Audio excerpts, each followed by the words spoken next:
आज only for व्यापार की बात करेंगे। जितना बड़ा लक्ष्य होगा उतनी ही आपको मेहनत बड़ी रखनी पड़ेगी, मेहनत करनी पड़ेगी और उतनी ही बड़ी सफलता मिलेगी। नमस्कार साथियों, भोपाल माता टेक्सटाइल यूट्यूब चैनल में आपका स्वागत है। आज आपको कुछ मैं दिखाने वाला नहीं हूँ, कपड़े कुछ वैरायटी क्वालिटी नहीं दिखाऊंगा। आज ओनली फॉर व्यापार की बात करेंगे और ये आपका नया व्यापार है, आपका पुराना व्यापार है, आप छोटी लेवल पे, बड़ी लेवल पे, टेलरिंग में, सभी टाइप में और व्यापार जैसे रिटेल काउंटर की कुछ बातें बताऊंगा मैं आपको। सर ये 5 बातें हैं जो व्यापार के अंदर। अब सबसे पहला पॉइंट है दुकानदारी में एक सपना होता है, सपना आप बड़ा रखोगे।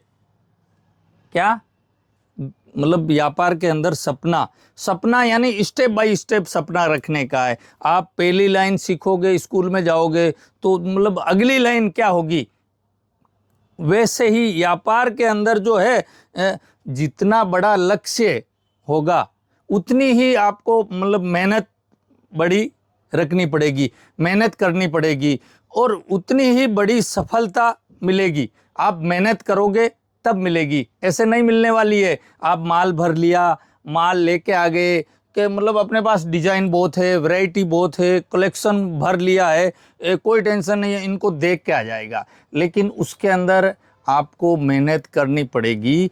जैसे कस्टमर आया, प्लेन ले रहा है, चेक्स ले रहा है, साड़ी ले रहा है, ब्लाउज ले रहा है, तो आप जितनी बड़ी मेहनत करोगे और जितना उसके पीछे लगोगे तो आप बड़ी सफलता पाओगे। दूसरा जो सवाल है, जो दुकानदारी के अंदर क्वालिटी, वैरायटी और कलेक्शन और उसके साथ में रेट अच्छी रखोगे तो ग्राहक कहीं नहीं जाने वाला है। बिल्कुल आपको जितनी ग्राहक को दुकानदार की जरूरत है उतनी ही दुकानदार को ग्राहक की जरूरत होनी चाहिए।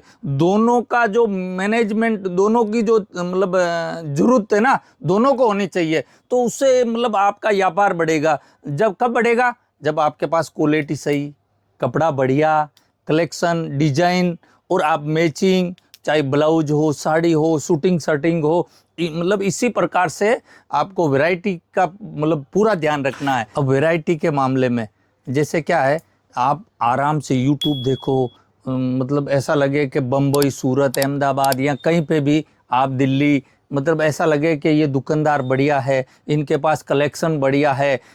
आपको दुकानदारी अच्छी करनी है तो कलेक्शन रखना पड़ेगा। कलेक्शन के साथ में मेहनत तो बोला ही हूं मैं आपको, और फिर उसमें कोई टेंशन नहीं है। तीसरा जो सवाल है वो है भरोसा।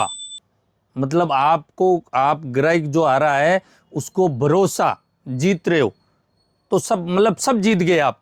भरोसा यानी ग्राहक जो आता है उसको कपड़े का, साड़ी का, रेट का कोई अनुभव नहीं होता है। ग्राहक ओनली फॉर अपना बजट लेके आता है, अपना बजट लेके आता है कि मैं 500 रुपये की जोड़ी लूँगा, मैं 700 रुपये की साड़ी लूँगा।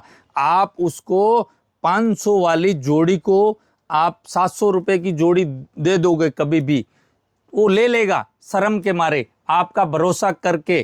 तो वो बाहर निकलेगा तो बोलेगा कि इस बार इन्होंने फर्नीचर बना दिया, एसी लगा दिया और ये भी सही नहीं लग रहा है, ये रेटें ज़्यादा लगा रहे हैं।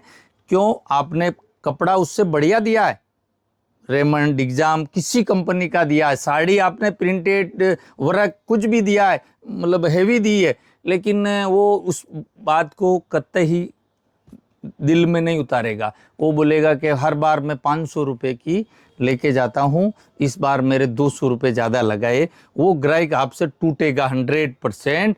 तो आने वाला जो ग्राहक है वो भरोसा आपने बनाया, वो आप पे भरोसा करेगा, वो भरोसा हमेशा कायम रहेगा। तो आपका व्यापार बहुत डेवलप होगा। व्यापार के अंदर उतार और चढ़ाव, ये 12 महीने के अंदर 3 महीने और 2 महीने, 4 महीने हो सके तो ऐसे आने वाले ही है। तो उसमें आपको घबराने की जरूरत नहीं है बिल्कुल ही, क्योंकि जो आजकल जो व्यापार हो गया है वो त्योहार पे कम हो गया है खरीदी का। वो एक शादी बेस पे बहुत साउंड चलता है। शादी किसी के घर में है तो 4 जोड़ी लिया, 10 साड़ी लिया है, तो उतार चढ़ाव आता रहेगा, चलता रहेगा। और कभी छोटी मोटी गलती भी हो जाती है आदमी से, तो आप उसका सुधार करो। उतार चढ़ाव का मतलब वापस कवर होएगा, मेहनत करोगे और उस गलती को सुधार लोगे तो आप जितनी बड़ी मेहनत करोगे और जितना उसके पीछे लगोगे तो आप बड़ी सफलता पाओगे।